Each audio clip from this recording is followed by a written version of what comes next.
অযোগ্য চাকরিহারাদের ফের ধাক্কা, সুপ্রিম কোর্টে খারিজ জোড়া মামলা। এসএসসি নিয়োগ দুর্নীতি মামলায় চিহ্নিত অযোগ্য চাকরি প্রার্থীদের জন্য ফের ধাক্কা এলো দেশের শীর্ষ আদালত থেকে।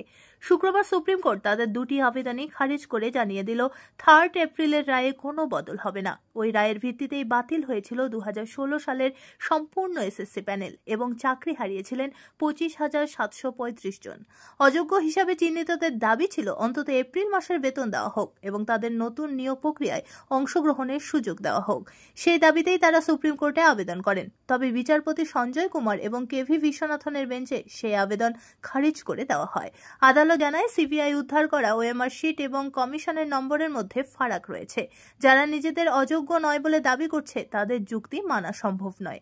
চাকরি হারানো প্রার্থীদের পক্ষে সওয়াল করেন মুকুল রোহতগি। তিনি জীবন জীবিকার প্রসঙ্গ টেনে আবেদন করলেও আদালত স্পষ্ট জানিয়ে দেয়, আমরা যোগ্যদের সুযোগ দিয়েছি, অযোগ্যদের নয়। আগের নির্দেশে সুপ্রিম কোর্ট জানিয়েছিল শুধুমাত্র যোগ্য শিক্ষকরাই ডিসেম্বর পর্যন্ত কাজ চালিয়ে যেতে পারবেন। ছাত্রছাত্রীদের কথা ভেবেই এই সাময়িক ছাড় দেওয়া হয়েছে। আদালত সাফ জানিয়েছে, এতে কেউ বিশেষ সুবিধা পাবে না।